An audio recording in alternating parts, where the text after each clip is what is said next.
Hey, we're at C&E Motorcycles here in Auburn, telling you the story of this incredible trip that these two took.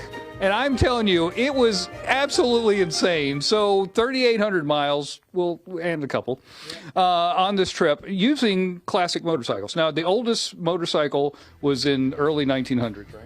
It was a 1909 Indian was the earliest one. And then the cutoff date was like what? In the 30s? From 1933 and older. Oh, okay. Okay. Okay, so 33 was the oldest. It was a new one. Yeah, the new one. Yeah, that's a new one. Yeah. And so as you're using older pieces of technology, things happen. Yes, things happen. But that's part of this race, is to see if you can make it from here to there, right?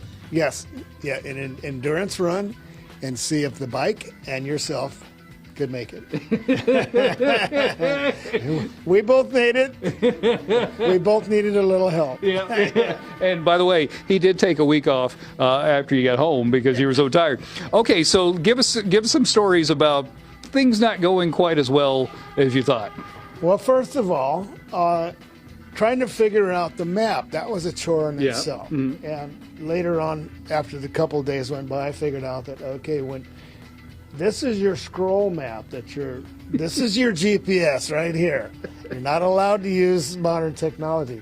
So you will go to a certain point, like once went 1.76 miles and found this, then I would go to this one, and then I'm looking for this turnoff in 0.95 miles. Oh, it's insane. And you would get the directions 30 minutes before you hit the road. Yes. So you couldn't pre-plan. Right. Yeah. And that was the reason why they don't, and try to keep everybody honest. And it's very important to have an accurate odometer, which I do not. You do not. It would not clear sometimes, and you had to be very careful. And when I got to where if say I was supposed to go 10 miles and then I find another turnoff point, if I've gone more than that, I need to turn around because I missed it.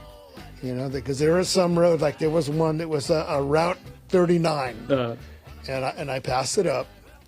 So I turned back, come back to it, and I found Road 39.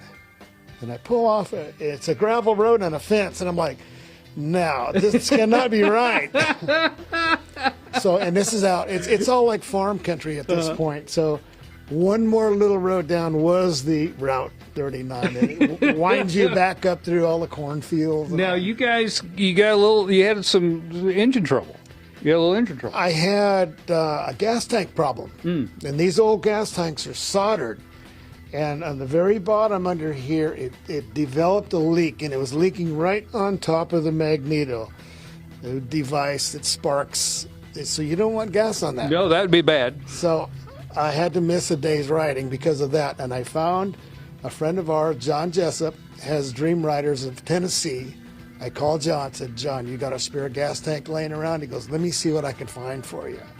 So we get up to his shop, and he found this tank right here off of an old quad. So originally it was mounted on top of another tour pack that I'd had, and that was not doing too well. So I had a piece of 2x6 in the trailer and a hacksaw, cut a piece of wood here to raise it up, and with these tie downs that come with the new motorcycles, put it in place, as you can see it's a little loose, and then put another gas line here and plumbed it into the fuel line for the carburetor. That is crazy. And away we were able to go again. That is crazy. Yes. That is wild. Okay, Emma, so you're in the chase crew. Yes. You're running behind him. Yes. And all of a sudden, he's gone. You thought he was going to be home, or at the end, and you're waiting on him, and all of a sudden, a couple hours go by. Well, and he wasn't there. I was worried. We were getting ready to go into Wheels Through Time, which is an amazing museum, literally, for anything motorcycle. So I'm waiting, and you have a cutoff time.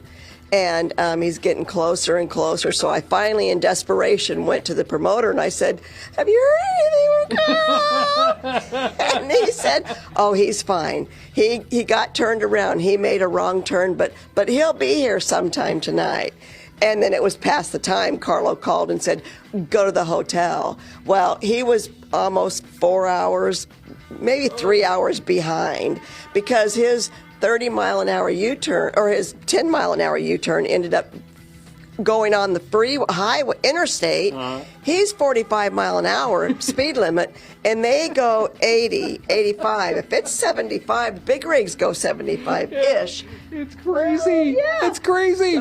Okay, pause. We'll tell more stories coming up because they've got more. Trust me, they've got many more stories. Plus, we're going to tell you what these little things mean right here coming up.